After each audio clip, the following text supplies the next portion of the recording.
بسم الله الرحمن الرحيم. السلام عليكم ورحمة الله وبركاته. إن الحمد لله وكفى والصلاة والسلام على نبي المصطفى وعلى آله وصحبه الذين الشرفا.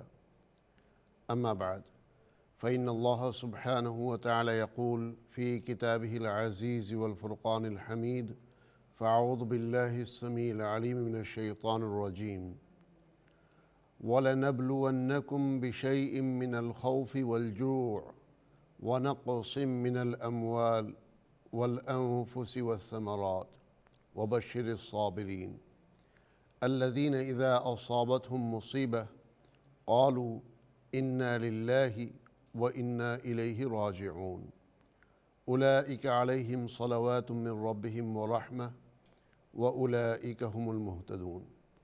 صدق اللہ العظیم. ان اللہ وملائکتہ یصلون علی النبی یا ایہا الذین آمنوا صلوا علیہ وسلموا تسلیما. اللہم صل وسلم بارک علی سیدنا محمد وعلی آلہ واصحابہ وازواجہ وذریاتہ واہل بیتہ وخلفائہ ومن تبعہم بإحسان الی یوم الدین رضوان اللہ تعالی علیہم اجمعین. ناظرین اکرام، آپ تمام حضرات کی خدمت میں السلام علیکم ورحمۃ اللہ وبرکاتہ. آج کا یہ پروگرام اظہار القرآن براہ راست آپ کی خدمت میں پیش کیا جا رہا ہے ہمارے لندن اسٹوڈیو سے.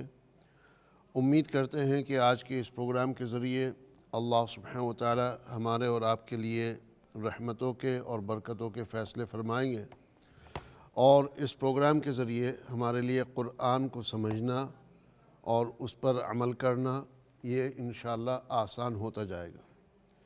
اللہ سبحانہ و تعالیٰ سے دعا ہے کہ جو بھی پریشان حال ہیں سب کی پریشانیوں کو، سب کی تکلیفوں کو، سب کی مصیبتوں کو، آفتوں کو دور فرمائے. جو موجودہ حالات ہیں اس کے حوالے سے بس 2-3 منٹ تبصرہ کرنا چاہتا ہوں، 2-4 منٹ، اور اس کے بعد پھر ہم تفسیر کا درس شروع کریں گے. اس سے پہلے میں یہ بتا دوں کہ الحمدللہ تفسیر اظہار القرآن کے کمپلیٹ سیٹس ہمارے پاس پہنچ چکے ہیں. جو 10 جلدوں والا سیٹ ہے وہ ہمارے پاس پہنچ چکا ہے، اور آپ حضرات سے گزارش ہے کہ جن جن کو وہ سیٹ چاہیے آپ ہمارے ہاٹ لائن نمبر سے رابطہ قائم کریں، ان کو فون کر کے اپنا آرڈر پلیس کر لیں. ہم کوشش کریں گے انشاءاللہ جلد از جلد آپ تک وہ بائی پوسٹ بھجوایا جائے. تو الحمدللہ یہ بہت بڑی خبر ہے ہمارے لیے کہ اظہار القرآن کے سیٹس ان حالات کے اندر بھی آج جو ہے ہم تک پہنچ گئے اور ہمارے اسٹوریج میں ہیں اب. اور لیکن فی الحال جو ہے 500 کے قریب سیٹس اویلیبل ہیں، تو بہت ہی زیادہ تعداد نہیں ہے. 500 کے قریب سیٹس ابھی اویلیبل ہیں، اور ہو سکتا ہے پھر بقیہ 500 اور بعد میں کچھ عرصے بعد آئیں، اور پھر اگلا پرنٹ جو ہے وہ بھی تیار ہو رہا ہے انشاءاللہ. جو موجودہ صورتحال ہے ناظرین اکرام، اس کے لحاظ سے اگر میں آپ کو بتاؤں کہ آج کا دن یورپ اور امریکہ کے لیے بہت ہی خطرناک ترین دن رہا ہے. اور یہ سمجھ لیجئے کہ جتنے لوگوں کا روزانہ انتقال ہوتا تھا اس بیماری کی وجہ سے، گزشتہ 24 گھنٹوں میں کل سے لے کر کے آج تک اس میں 50% کا اضافہ ہوا ہے. اور جو ہے اگر اور دنوں کا حساب لگایا جائے، اور دنوں کے حساب سے دیکھیں تو اس میں تقریباً جو ہے ڈبل کے قریب وہ معاملہ پہنچا ہے. تو اس وقت ہماری ٹیمیں جو ہے مختلف مقامات کے اوپر جو پریشان حال لوگ ہیں، جو بڑی عمر کے بزرگ حضرات ہیں، ان تک امداد پہنچانے کے لیے لگے ہوئے ہیں. یہ تصاویر آپ کے سامنے تھوڑی دیر کے لیے آ رہی ہیں جو ہے، لیکن ان کاموں کو اور تیزی کے ساتھ کرنا ہے، صرف انگلینڈ میں نہیں بلکہ دنیا کے مختلف ممالک میں. فگرز اور نمبرز کی طرف اگر آئیں ہم واپس، تو اس وقت جو ہے امریکہ پوری دنیا کا سب سے خطرناک ترین ملک بن چکا ہے کرونا کے حوالے سے۔ چائنا جہاں سے اس بیماری کی ابتدا ہوئی اور جہاں کافی عرصے تک یہ سمجھ ہی نہیں آ رہا تھا کہ یہ بیماری کیا ہے، اور کافی وقت گزرنے کے بعد اس بیماری کو کنٹین کرنے کی کوشش کی گئی اور لاک ڈاؤن کیا گیا اور اس کے بعد اس بیماری پر قابو پایا گیا، تو چائنا میں جو ہے ابھی تک کے ٹوٹل کل ملا کر کے 81,000 کیسز ہوئے ہیں۔ 81,000 81,000۔ لیکن امریکہ میں یہ تعداد، ناظرین اکرام اللہ سبحانہ وتعالیٰ معاف فرمائے، الامان والحفیظ، 1,00,000 کیسز کو کراس کر گئی ہے۔ 1,00,000 کیسز کو۔ آپ کو یاد ہوگا کچھ عرصہ پہلے میں نے کہا تھا کہ ویکینڈ تک کے مجھے خدشہ ہے کہ امریکہ جو ہے وہ دنیا کے نمبر 1 اس پہ آ جائے گا کیسز کے لحاظ سے، نمبر آف کیسز کے لحاظ سے، اور یہ جو ہے اتنی تیزی سے ہوا ہے کہ جس کام کو میں آئندہ کل یا پرسوں امید کر رہا تھا وہ آج ہی جو ہے اس مرحلے پر پہنچے ہیں۔ اتنے بڑے افسوس کی بات ہے کہ امریکہ میں 15,000 کیسز ایک دن کے اندر ہوئے ہیں۔ 15,000 کیسز ایک دن کے اندر، جو کہ جب سے یہ بیماری پھیلی ہے اس وقت سے لے کر کے اب تک کا پورا ریکارڈ توڑا گیا ہے۔ اتنے ہائی کیسز کہیں پر نہیں ہوئے۔ اٹلی جو ہے وہ بھی بہت ہی خطرناک موڑ پر ہے، اور اٹلی جو ہے بالکل بے قابو ہو چکا ہے اس معاملے میں۔ اٹلی میں جو ہے اس بیماری کو کنٹرول کرنا ایک بہت ہی سنگین مرحلہ ہو چکا ہے۔ ناظرین اکرام، اٹلی نے بھی چائنا کو پیچھے چھوڑ دیا اور اٹلی اب دوسرے نمبر پر ہے۔ اٹلی کے کیسز جو ہے 87,000 کے قریب، 86,500 کو کراس کر گئے، اور آئندہ کل صبح یا دوپہر تک کے افسوس کے ساتھ یہ 90,000 کو کراس کر جائے گا۔ پچھلے 24 گھنٹے میں اٹلی میں تقریباً 6,000 کے قریب کیسز ہوئے ہیں۔ چائنا جہاں پر ابھی تک سب سے زیادہ اموات تھیں جو ہے، وہاں پر جو ہے 3,200 لوگوں کا انتقال ہوا، لیکن اب سے ہفتہ ڈیڑھ ہفتہ پہلے اٹلی کی شرح اموات اس سے زیادہ بڑھ گئی، اور اٹلی میں اب جو ہے چائنا سے 3 گنا زیادہ، یعنی 9,000 سے اوپر لوگوں کا انتقال ہو چکا ہے، جن میں سے پچھلے 24 گھنٹے کے اندر اٹلی میں، چھوٹے سے ملک میں جو انگلینڈ سے بھی چھوٹا ہے، برطانیہ سے، وہاں پر پچھلے 24 گھنٹے میں 1,000 لوگوں کی جانیں گئی ہیں۔ الامان والحفیظ۔ اسپین کی بات اگر کریں تو اسپین میں جو ہے ابھی تک ٹوٹل شرح اموات 5,000 ہے، تو اسپین جو ہے نمبر آف ڈیتھس کے لحاظ سے دنیا کے دوسرے نمبر پر خطرناک ترین ملک بن گیا۔ چائنا اب جو ہے، چاہے وہ نمبر آف کیسز کے لحاظ سے ہو یا نمبر آف ڈیتھس کے لحاظ سے، چائنا اب ٹاپ پر نہیں ہے، نمبر 1 پہ نہیں ہے، یا نمبر 2 پہ بھی نہیں، بلکہ نمبر 3 پہ ہے۔ تو امریکہ کے لیے مطلب بہت تشویشناک خبر ہے، تشویشناک جو ہے، اور اٹلی کا معاملہ بے قابو ہوتا جا رہا ہے۔ چائنا میں جب کہ اس کو قابو کر لیا گیا ہے تو یورپ میں یہ چیز قابو نہیں آ رہی ہے۔ چائنا میں 5 لوگوں کا انتقال ہوا ہے 24 گھنٹے میں۔ فرانس جو کہ ہمارا پڑوسی ملک ہے ناظرین اکرام، جسے ہم ندی پار کہتے ہیں، وہاں پر جو ہے پچھلے 24 گھنٹے میں 300 لوگوں کا انتقال ہوا ہے، 300 لوگوں کا، اور تقریباً 4,000 نئے کیسز ہوئے ہیں کرونا کے حوالے سے۔ اور آخر میں جو ہے، میں ہر ملک میں تو نہیں جاتا، لیکن یہ کہ انگلینڈ کا بتا دوں آپ کو کہ انگلینڈ بھی کوئی پیچھے نہیں۔ انگلینڈ کا بھی جو ہے آج سب سے خطرناک ترین دن رہا ہے تاریخ کا، جب سے یہ کرونا کی بیماری شروع ہوئی ہے تب سے اب تک تقریباً 200 کے قریب لوگوں کی جانیں جو ہے گئی ہیں انگلینڈ میں پچھلے 24 گھنٹے میں، 200 کے قریب۔ اور پچھلے 24 گھنٹے میں 3000 کے قریب نئے کیسز ہوئے ہیں انگلینڈ کے اندر، 3000۔ ٹوٹل تعداد انگلینڈ میں کیسز کی جو ہے 15,000 کو تجاوز کر گئی ہے۔ لیکن میرے حساب سے چونکہ انگلینڈ میں بہت کم لوگوں کے کیسز ٹیسٹ کیے جا رہے ہیں، بہت کم لوگوں کے، یعنی اس وقت اگر دن میں 1 لاکھ لوگوں کے بھی ٹیسٹ کیے جائیں تو بھی کم ہے، لیکن جس حساب سے ٹیسٹ چل رہے ہیں وہ صرف 6,000 6,500 کے آس پاس پر ڈے۔ آپ مجھے خود بتائیں کہ 70 ملین کی آبادی کے ملک میں 6,000 ٹیسٹ پر ڈے کیا معنی رکھتے ہیں؟ not even 1%۔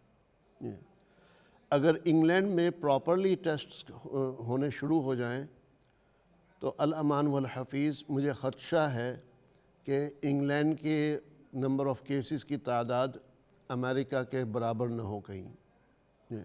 یہ جو 15,000 اس وقت بتایا جا رہا ہے، اس کے بجائے کہیں یہ 60 70 ہزار 80 ہزار یا ہو سکتا ہے 1 لاکھ تک نہ ہو۔ بہرحال امید پہ دنیا قائم ہے، hope for the best, prepare for the worst. تو یہ اسٹیٹسٹکس آپ کے سامنے کچھ رکھ دیے مختصراً، تاکہ جو ہے ہم لوگ ان چیزوں کو سامنے رکھ کر کے مزید اپنی احتیاط کریں انشاءاللہ۔ اللہ سبحانہ وتعالی ہم سب کی حفاظت فرمائے، اللہ سبحانہ وتعالی ہمیں صحت، سلامتی اور عافیت کے ساتھ رکھے۔ اب چلتے ہیں ہم اپنے درس کی طرف۔ بڑی عمر کے جو حضرات ہیں ظاہر ہے وہ یہ باتیں سن کر کے پریشان ہو رہے ہوں گے۔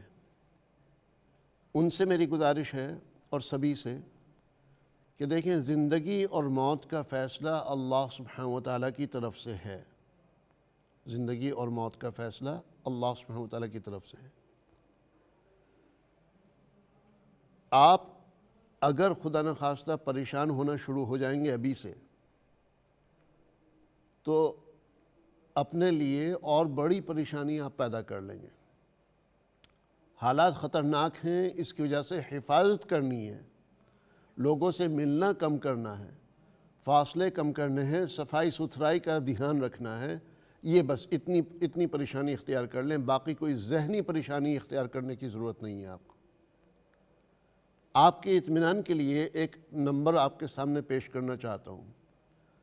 روزانہ ہر روز پوری دنیا میں اوسطاً 1,26,000 لوگوں کا انتقال ہوتا ہے۔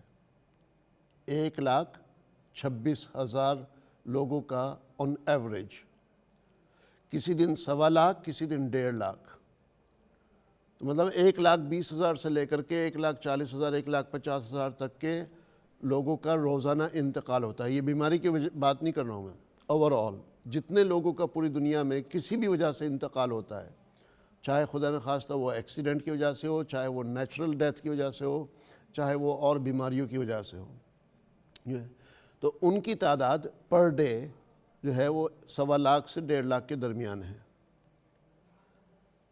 اس میں جو ہے کرونا سے متعلق جن کا انتقال ہو رہا ہے، آج آ کر کے ان کی تعداد 3,000 کے قریب ہے، یعنی یہ کہہ لیجئے 2%، 2% لوگوں کی اب دنیا کا 2%۔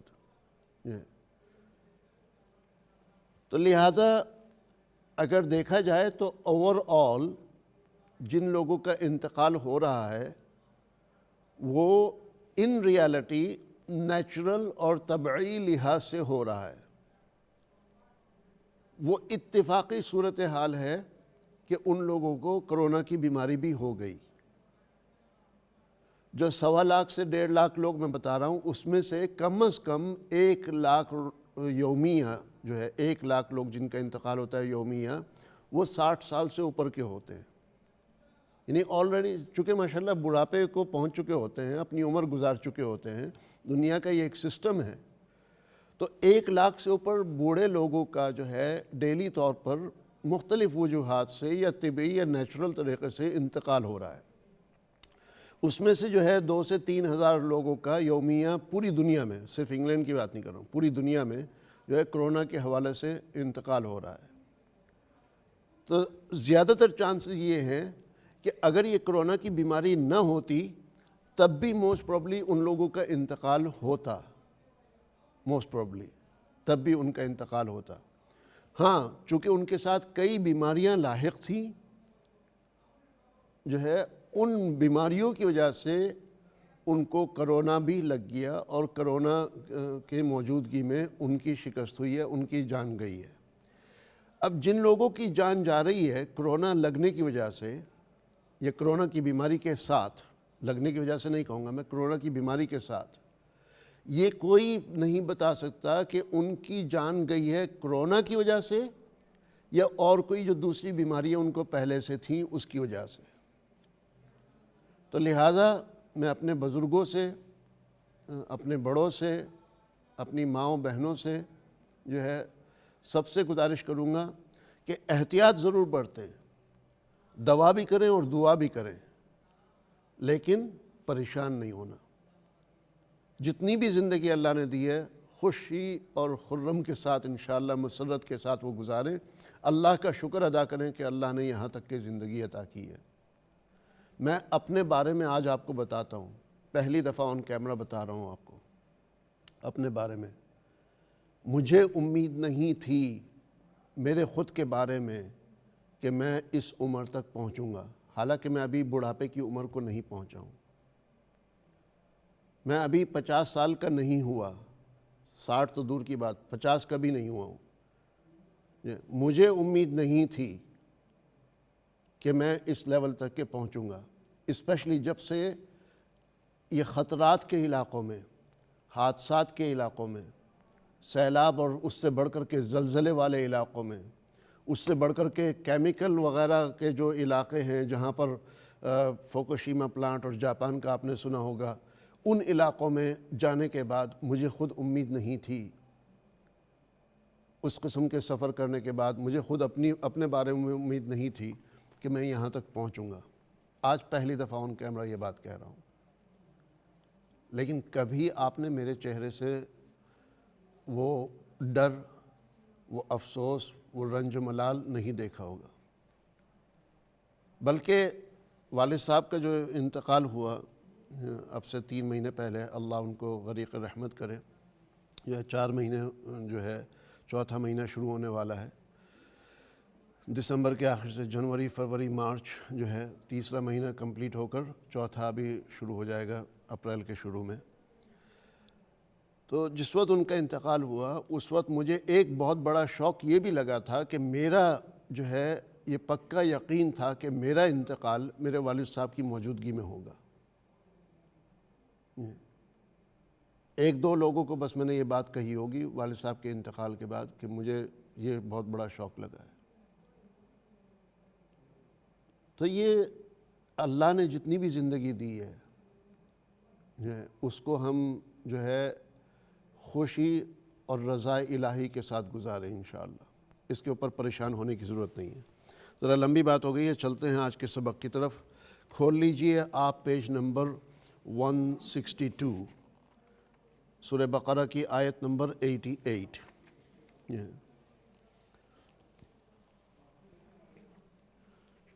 پچھلا جو سبق تھا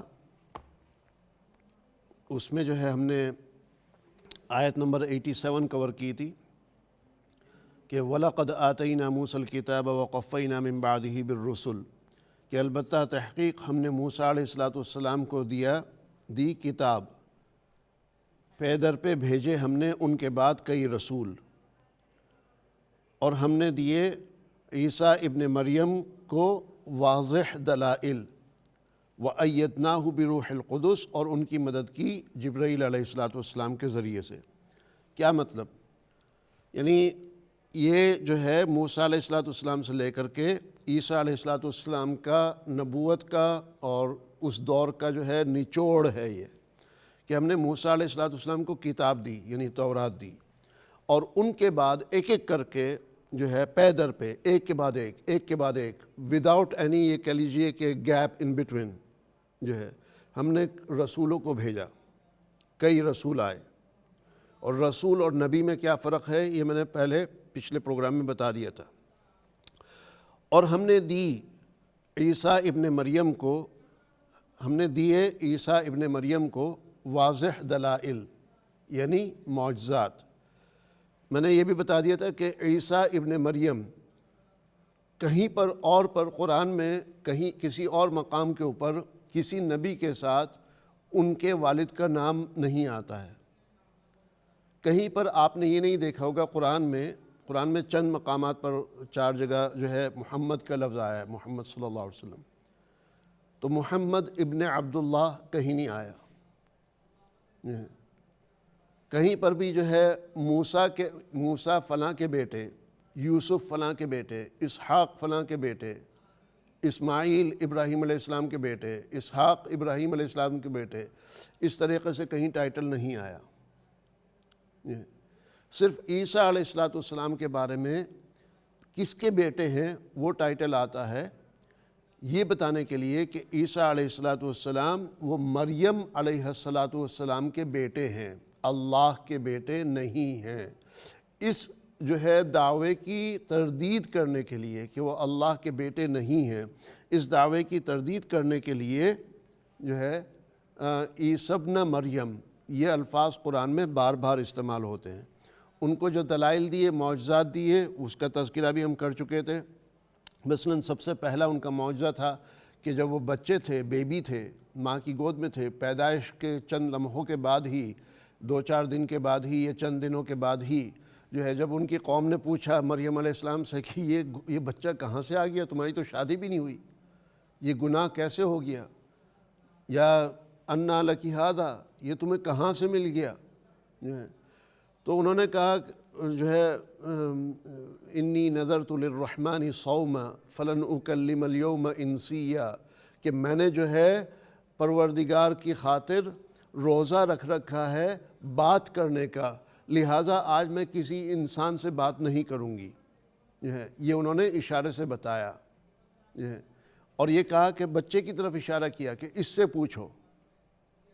پوچھو کہ یہ کون ہے، کہاں سے آیا ہے۔ لوگوں نے کہا کہ یہ تو بچہ ہے، یہ کیا بولے گا۔ جب انہوں نے جو ہے یہ اعتراض کیا تو عیسیٰ علیہ السلام جو چند دن کے بیبی تھے، بچے تھے، انہوں نے کہا انی عبد اللہ، میں اللہ کا بندہ ہوں، اللہ کا بیٹا نہیں، اللہ کا بندہ ہوں۔ آتانی الکتاب، اللہ نے مجھے کتاب عطا کی ہے، وجعلنی نبیّا، اور مجھے نبی بنایا، وجعلنی مبارکا، اور مجھے بابرکت والا بنایا، اینما کنت، جہاں بھی میں ہوں وہاں خیر و برکت ہوگی، وأوصانی، اور مجھے اللہ نے حکم کیا ہے بالصلاۃ والزکاۃ ما دمت حیا، نماز اور روزہ پڑھنے کا جب تک میں زندہ رہوں، وبرم بوالدتی، اور مجھے میری والدہ کے لیے آنکھوں کی ٹھنڈک، والدہ کے لیے خیر اور بھلائی بنا کر کے بھیجا ہے، ولم یکن جبارا شقیا، اور میں جو ہے کوئی جابر اور کوئی بدبخت نہیں ہوں، وسلام علیہ، سلامتی ہو مجھ پر، یوم ولدت، جس دن میں پیدا ہوا، ویوم اموت، جس دن مجھے موت آئے گی، ویوم ابعث حیا، اور جس دن مجھے دوبارہ اٹھایا جائے گا۔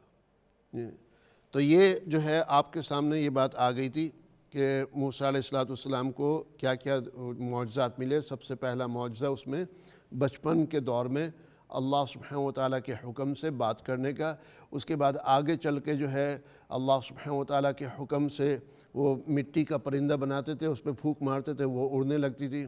کوئی کوڑ یا بیماری، برس جیسی بیماری ہوتی ہے، جذام جیسی بیماری، ویسی بیماری والا کوئی آتا تھا، اس پر ہاتھ پھیرتے تھے وہ ٹھیک ہو جاتا تھا جو ہے۔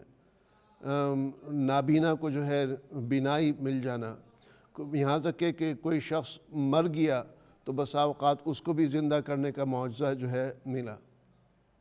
تو اس قسم کے معجزات اللہ سبحانہ وتعالیٰ نے عطا فرمائے، اور ان کی مدد فرمائی روح القدس کے ذریعے، یعنی جبرائیل علیہ السلام کے ذریعے۔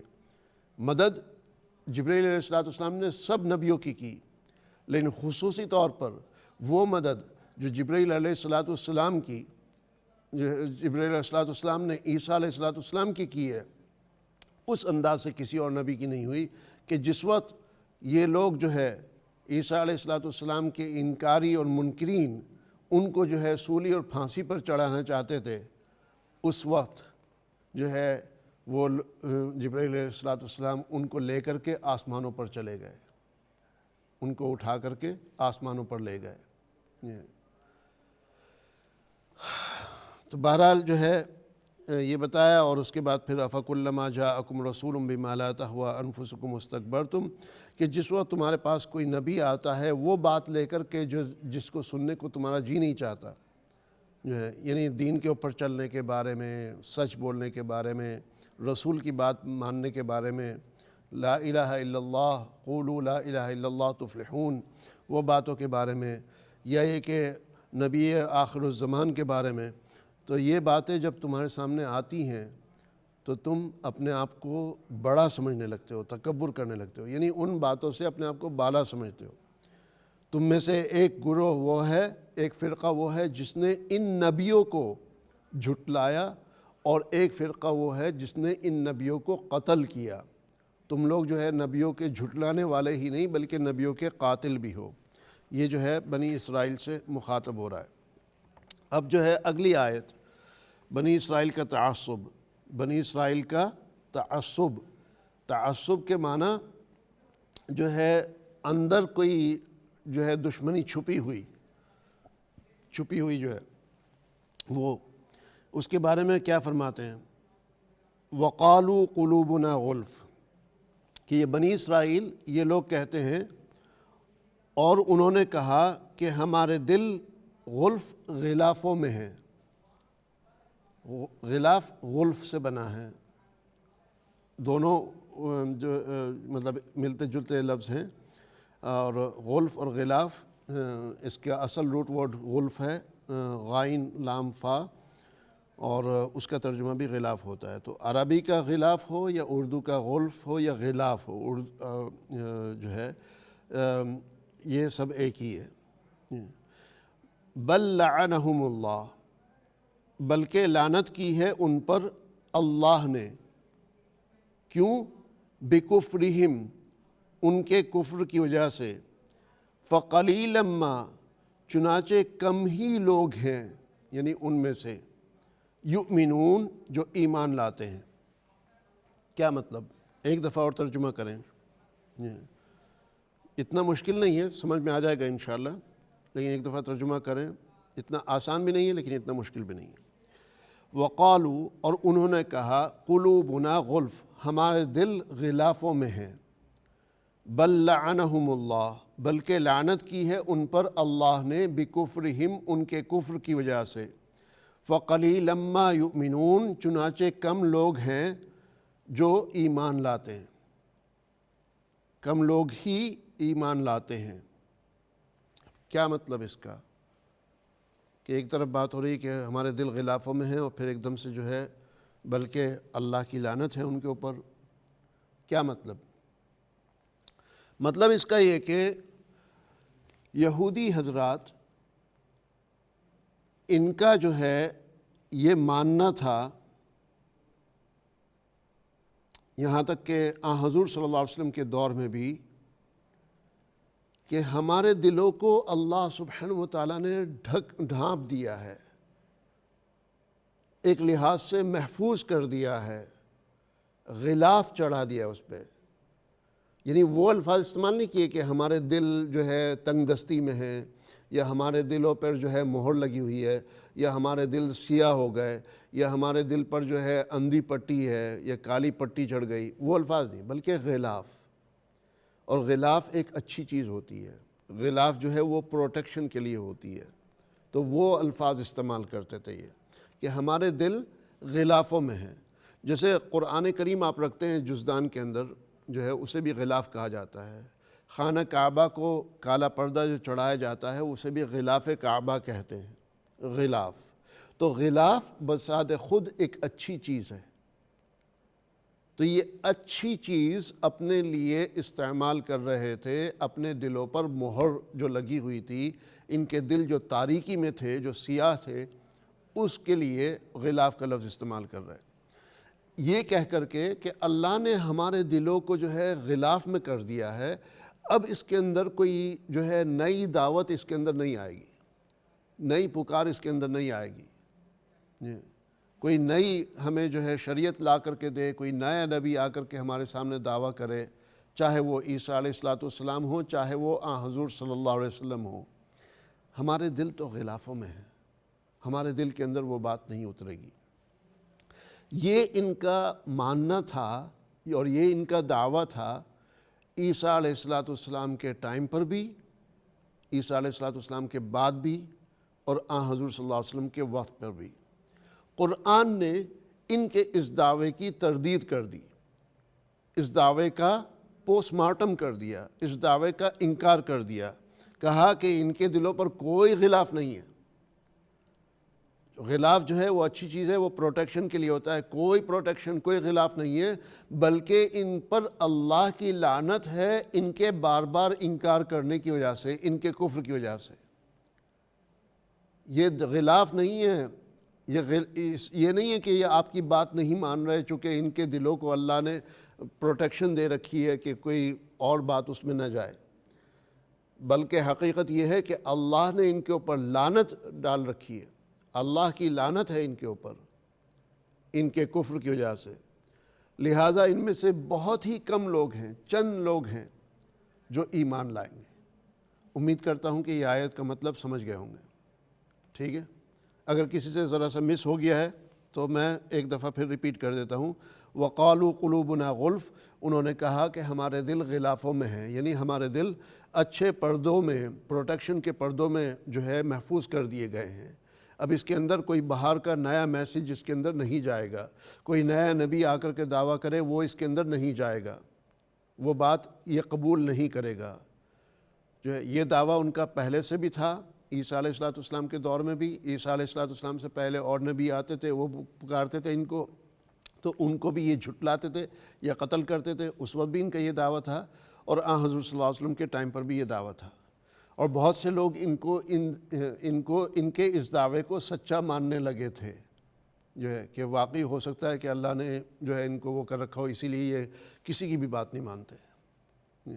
تو قرآن نے وضاحت کر دی کہ یہ ان کے دل کوئی پردے میں نہیں ہے، بلکہ ان کے دلوں پر اللہ نے لعنت بھیج رکھی ہے، سوائے چند کے باقی کوئی ایمان نہیں لائیں گے۔ اب آگے چلتے ہیں اگلی آیت۔ ترکیب کرنے کی تو ضرورت نہیں ہے، وقالو تو آپ کو پتہ ہے، قلوبنا، قلوب جو ہے پچھلی آیت کی طرف واپس آیا ہوں میں، قلوب جو ہے یہ پلورل ہے، قلب کی جمع ہے، قلب دل کو کہتے ہیں، اردو میں بھی قلب بھی کہتے ہیں، قالب بھی کہتے ہیں، قلوب بھی کہتے ہیں۔ تو یہ سارے الفاظ عربی کے اور اردو کے جو ہے دونوں ہی زبانوں کے سیم الفاظ ہیں۔ غلف میں نے بتا دیا، غلاف جو ہے عربی میں غلاف اور غلف بھی استعمال ہوتا ہے، اور اردو میں بھی یہ لفظ استعمال ہوتا ہے۔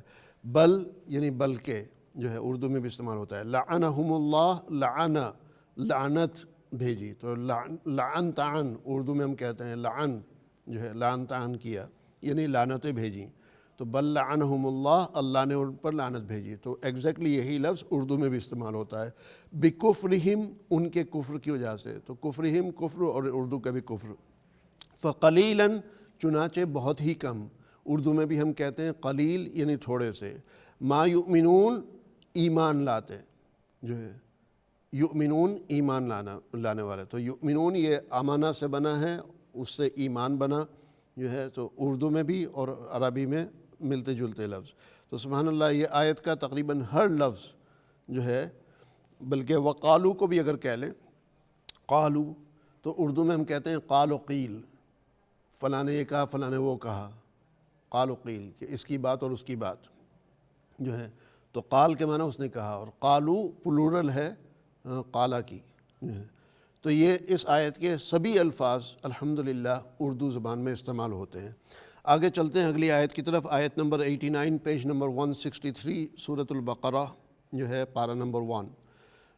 والد صاحب رحمۃ اللہ علیہ نے اس کا ٹائٹل باندھا ہے، قرآن کا قصداً انکار کرنے والے پر لعنت، کہ جو قرآن کا جان بوجھ کر کے جو ہے انکار کرے، یعنی جس تک کہ قرآن کا پیغام پہنچ گیا ہو اور اس کے سامنے یہ بات آ گئی ہو کہ یہ ایسی کتاب ہے کہ جس میں کوئی شک نہیں ہے یہ ایسی کتاب ہے جس میں کوئی تحریف نہیں ہے، کوئی رد و بدل نہیں ہے، پھر بھی وہ انکار کرے تو اس کے اوپر لعنت۔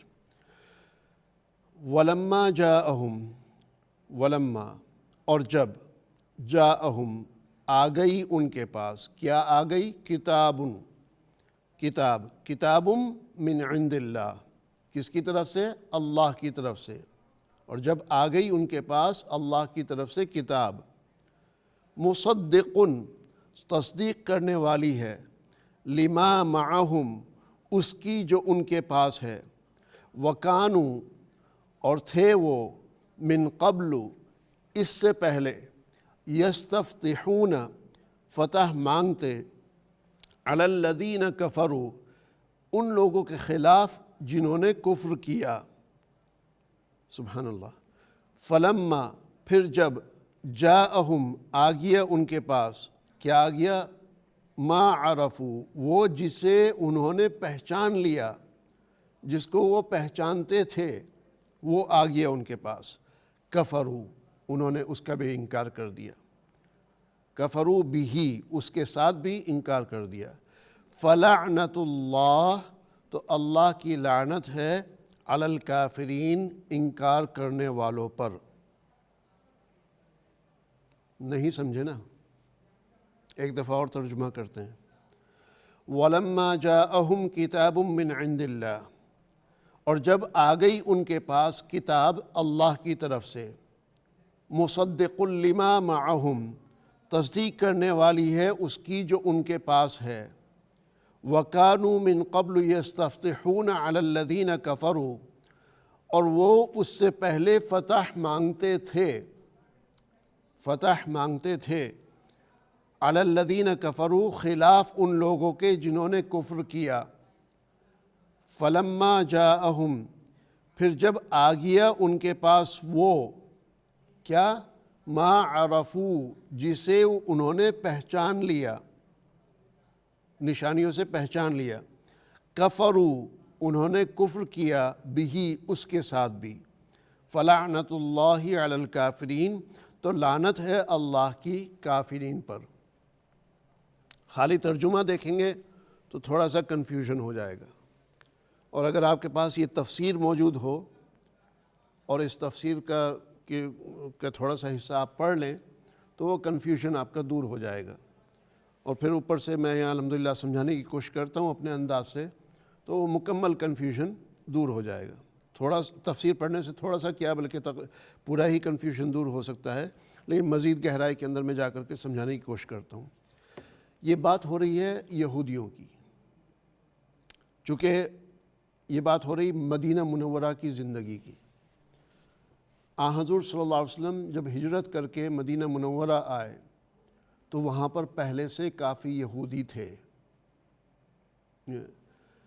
یعنی جو ہے مکہ مکرمہ میں زیادہ زور تھا کس کا؟ مشرکین مکہ کا، اور مدینہ میں جو ہے زور تھا اوروں کا، جس میں یہودی قبیلہ، یہودی مذہب کے لوگ کافی اسٹرانگ اس میں تھے۔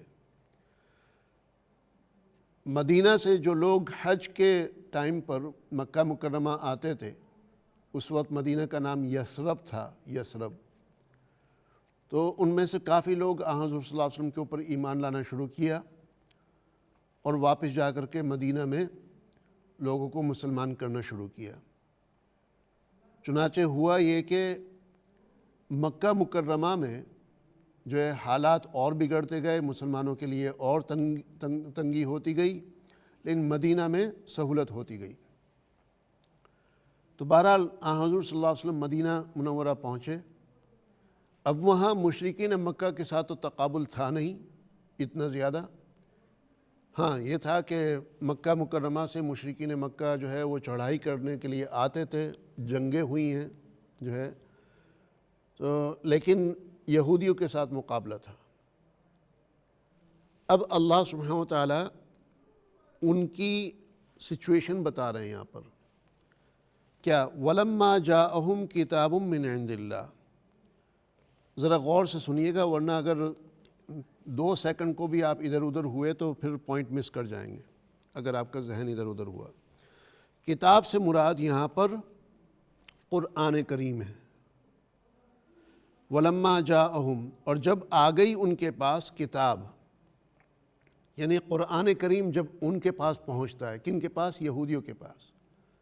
قرآن کی تعلیم ان کے پاس پہنچتی ہے۔ کون سی کتاب پہنچ رہی؟ من عند اللہ، یہ قرآن اللہ کی طرف سے ہے، اللہ کی طرف سے ان تک یہ کتاب پہنچتی ہے۔ مصدق لما معہم، تصدیق کرنے والی ہے لما معہم، اس کی جو ان کے پاس ہے۔ کیا مطلب؟ تصدیق کرنے والی ہے اس کی جو ان کے پاس ہے، یعنی یہ قرآن، یہ کتاب تصدیق کر رہی ہے اس کتاب کی جو ان کے پاس ہے، یعنی تورات کی۔ تورات کی یہ تصدیق کر رہی ہے کہ جو تورات میں لکھا ہوا ہے ان میں سے کافی باتوں کی یہ کتاب، یہ قرآن تصدیق کر رہی ہے۔ سمجھے اب پوائنٹ؟ کہ جس وقت آتی ہے ان کے پاس کتاب اللہ کی طرف سے، یعنی قرآن ان تک پہنچتا ہے۔ مصدقن، یہ قرآن تصدیق کر رہا ہے، یہ کتاب تصدیق کر رہی ہے اس کی جو ان کے پاس ہے، یعنی ان کی کتاب تورات کی۔ کیوں؟ اس لیے کہ تورات کے اندر بہت سی باتیں ہیں جو قرآن کے مشابہ ہیں۔ دوسرا یہ کہ تورات کے اندر حضور صلی اللہ علیہ وسلم کے بارے میں بھی لکھا ہوا تھا، حضور صلی اللہ علیہ وسلم کی آمد کے بارے میں بھی بتایا ہوا تھا، حضور صلی اللہ علیہ وسلم کی صفات بھی بتائی ہوئی تھی تورات کے اندر۔ تو اب جب یہ کتاب ان کے پاس پہنچتی ہے تو کیا ہوتا ہے؟ اب درمیان میں ایک جملہ اور اللہ سبحانہ وتعالیٰ ڈال رہے ہیں، جیسے بریکٹس میں ڈالتے ہیں نا ہم لوگ، وہ جو ہے ایک اور جملہ درمیان میں آ رہا ہے کہ وَكَانُوا مِن قَبْلُ يَسْتَفْتِحُونَ عَلَى الَّذِينَ كَفَرُوا، اور وہ اس سے پہلے فتح مانگتے علی الذین کفروا، خلاف ان لوگوں کے جنہوں نے کفر کیا۔ کیا مطلب؟ سبحان اللہ، یعنی جب یہ یہودیوں کا مقابلہ ہوتا تھا کفار کے ساتھ کسی جنگ میں، کوئی جنگ ہوتی تھی آپس میں یہودیوں کی کفار کے ساتھ، تو ان کے نزدیک جنگ میں کامیابی کے لیے ایک دعا جو ہے وہ مقبول ہو گئی تھی، ایک دعا مقبول ہو گئی تھی۔ حضرت عیسیٰ علیہ السلام کے زمانے سے لے کر کے جو ہے آخر تک مدینہ کی زندگی تک یہ سلسلہ چلا آ رہا تھا، اور وہ دعا کیا تھی کہ یا اللہ تیرا جو آخری نبی آئے گا اس کے صدقے ہم دعا مانگ رہے ہیں کہ ہمیں جو ہے یہ جنگ میں کامیابی عطا فرما۔ یعنی نبی اکرم صلی اللہ علیہ وسلم کی ذات کو سامنے رکھ کر کے، جو ابھی ان کے سامنے نہیں تھی، عیسیٰ علیہ السلام کے بعد سے لے کر حضور صلی اللہ علیہ وسلم تک وہ جو 600 سال کا دور گزرا ہے، اور ہو سکتا ہے اس سے پہلے بھی جو ہے کہیں اگر دوسروں کے ساتھ جنگ ہوتی تھی یا دشمن کے ساتھ مقابلہ ہوتا تھا تو اس میں فتح کا ایک معیار یہ سمجھا جاتا تھا کہ یار اگر اس طرح دعا کر لی نا آخری نبی کو سامنے رکھتے ہوئے کہ یا اللہ ان کا جو مقام ہے تیرے نزدیک، اس مقام کی برکت سے ہمیں فتح نصیب فرما۔ تو لہذا جو ہے حضور صلی اللہ علیہ وسلم کا مقام یقیناً ہے، حضور صلی اللہ علیہ وسلم کی سفارش یقیناً ہے، اس کا کوئی کلیہ طور پر انکار نہیں کر سکتا، کلیہ کیا ہے جزئی طور پر بھی انکار نہیں کر سکتا۔ اور ایون یہودیوں نے حضور صلی اللہ علیہ وسلم کے صدقے میں جو ہے دعائیں مانگی ہیں، یعنی حضور صلی اللہ علیہ وسلم کا واسطہ دے کر کے جو ہے۔ اب یہ الگ بحث ہے جو ہے بہرحال، لیکن اس کا انکار تو نہیں کیا جا سکتا نا۔ تو اب جو ہے یہ لوگ حضور صلی اللہ علیہ وسلم کا واسطہ دے کر کے جنگوں سے پہلے دعا مانگتے تھے، کس بات کی؟ فتح کی، کہ یا اللہ ہمیں اس جنگ میں فتح نصیب فرما۔ وَكَانُوا مِن قَبْلُ يَسْتَفْتِحُونَ، میں نے پہلے بھی آپ کو بتایا کہ جو ہے اگر سین لگا دیا جائے، پہلے سین کا لفظ آ جائے تو اس سے جو ہے سین کا اضافہ کر دیا جائے تو اس سے چاہت کے معنی آ جاتے ہیں۔ جیسے استکبرا، کل پرسوں کے سبق میں آیا استکبرا، کہ اس نے بڑا بننا چاہا، تکبر کیا، مطلب یہ کہ وہ بڑا ہے نہیں، لیکن اپنے آپ کو بڑا بننے کی کوشش کی یا بڑا ظاہر کرنے کی کوشش کی یا بڑا بننے کی ایکٹنگ کی یا بڑا بننے کا دعویٰ کیا، حقیقت سے اس کا تعلق نہیں ہے۔ تو یہاں پر وہ اگر یہ ہوتا کہ یفتحون جو ہے فتح کا لفظ ہے نا، فتح اردو میں بھی ہم کہتے ہیں فتح، تو یہ اصل وہ ہے فتح، اردو میں ہم کہتے ہیں فاتح، عربی میں بھی فتح پانے والے کو فاتح کہا جاتا ہے، جو ہے جس کو جس چیز پر فتح ملتی ہے اس کو عربی میں مفتوح کہتے ہیں، اردو میں بھی مفتوح کہتے ہیں، تو ایگزیکٹلی وہی الفاظ ہیں۔ اب یستفتحون، یستفتحون کہ وہ فتح مانگنے کی دعا کرتے تھے، فتح مانگنے کی چاہت کرتے تھے، جو ہے وَكَانُوا مِن قَبْلُ يَسْتَفْتِحُونَ عَلَى الَّذِينَ كَفَرُوا، کافروں کے مقابلے میں۔ سمجھ گئے بات؟ تو 3 پوائنٹ سامنے آ گئے۔ وَلَمَّا جَاءَهُمْ كِتَابٌ مِّنْ عِندِ اللَّهِ، کتاب سے مراد قرآن کریم، کہ جب قرآن کریم ان کے سامنے آتا ہے اللہ کی طرف سے، مُصَدِّقٌ لِّمَا مَعَهُمْ، دوسرا پوائنٹ کہ یہ قرآن کریم تصدیق کر رہا ہے اس کی جو ان کے پاس ہے، یعنی تورات کی، ان کی کتاب کی جو ہے، اور اگر اس کا اطلاق عیسائیوں پر لگانا چاہیں تو انجیل کی، چونکہ قرآن دونوں کتابوں کی تصدیق کر رہا ہے، بلکہ زبور کی بھی تصدیق کر رہا ہے، سامز آف ڈیوڈ وغیرہ جو ہے، تو جو ہے دونوں پوائنٹ یہ سامنے آ گئے۔ تیسرا پوائنٹ جو ہے جو ذرا کنفیوژن پیدا کر رہا تھا وہ یہ کہ جو ہے یہ لوگ دعا کرتے تھے جنگ میں فتح کی حضور صلی اللہ علیہ وسلم کے مرتبے کی وجہ سے۔ فلما جاءہم، پھر جب آ گیا ان کے پاس، وہ شخص آ گیا، ما عرفو، جسے انہوں نے پہچان لیا، یعنی نبی آخر الزمان حبیب صلی اللہ علیہ وسلم، محمد صلی اللہ علیہ وسلم جب ان کے سامنے آ گئے، اور ان کی کتابوں میں نبی اکرم صلی اللہ علیہ وسلم کا ایسا نقشہ کھینچا ہوا تھا وہ صفات کا اور ہر چیز کا کہ یہ جو ہے دیکھتے ہی پہچان جاتے تھے کہ یہ وہ نبی ہے جس کا تذکرہ ہماری کتابوں میں ہے، چاہے کوئی ان سے پہلے ملا بھی نہ ہو، لیکن ان کے جتنے بھی مذہبی رہنما تھے وہ پہچان جاتے تھے کہ یہ نبی آخر الزمان ہے۔ تو جب ان کے سامنے وہ شخصیت آ گئی، یعنی حضور صلی اللہ علیہ وسلم آ گئے، وہ شخص آ گیا ما عرفو، جسے انہوں نے پہچان لیا، یہ لفظ استعمال کیا پاسٹ کا کہ پہچان لیا، چونکہ وہ نبی صلی اللہ علیہ وسلم کو پہلے سے پہچانتے تھے، اگرچہ ملاقات نہیں ہوئی تھی، لیکن نبی اکرم صلی اللہ علیہ وسلم کیسے ہوں گے، ان کا کردار کیا ہوگا، ان کے معاملات کیا ہوں گے، اس سب چیزوں کو وہ ایسا ہی پہچانتے تھے جیسا کہ انہوں نے پہلے سے دیکھ رکھا ہو۔ تو ما عرفو پاسٹ کا جو ہے ماضی کا صیغہ استعمال کیا کہ پچھلے زمانے کا، یہ نہیں کہا کہ وہ پہچان گئے یا پہچانیں گے، پہچان گئے یا پہچانیں گے کا لفظ استعمال نہیں کیا، بلکہ یہ کہا کہ جسے انہوں نے پہچان لیا پہلے سے، یہ کفروا بھی، تو حضور صلی اللہ علیہ وسلم کا بھی انکار کر دیا، حضور صلی اللہ علیہ وسلم کا بھی انکار کر دیا، یعنی وہ قرآن لے کر کے آ رہے ہیں جو اللہ کی طرف سے ہے، اس قرآن میں وہ باتیں ہیں جو تورات کے اندر ہیں، اس کو تصدیق کرتا ہے، تورات کی باتوں کو کی یہ تصدیق کرتا ہے، تورات میں اگر کوئی بات غلط ہے تو اس کی یہ اصلاح کرتا ہے، قرآن یہ کتاب اصلاح کرتی ہے اس کی۔ اور تیسرا ہے کہ جو ہے رسول اکرم صلی اللہ علیہ وسلم کا نام لے کر کے جو ہے یہ لوگ جنگ میں فتح کی دعا کرتے تھے، قرآن جو ہے قرآن کا مرتبہ سامنے رکھ کر کے جنگ میں فتح کی دعا کرتے تھے۔ اب جب وہ شخصیت جس کو یہ پہچانتے تھے وہ ان کے سامنے آ جاتی ہے تو ان کے بھی انکاری ہو جاتے ہیں۔ فَلَعْنَةُ اللَّهِ عَلَى الْكَافِرِينَ، سو بس لعنت ہے اللہ کی کن پر؟ کافروں پر، کافرین پر۔ تو ایک مختصر سے وقفے کی طرف چلتے ہیں، بریک کے بعد پھر حاضر ہوتے ہیں اور کوشش کرتے ہیں ایک آیت کو اور کور کر لیں، یا بلکہ جو ہے یہ اگلی آیت انشاءاللہ کل کر لیں گے، جو ہے مختصر سے بریک کی طرف چلتے ہیں، لیکن اب اور باتیں کرنی ہیں اس کی طرف آئیں گے انشاءاللہ۔ چلتے ہیں بریک کی طرف. بریک کے بعد انشاءاللہ آپ سے ملاقات ہوتی ہے. ساتھ رہیے گا. السلام علیکم ورحمۃ اللہ وبرکاتہ.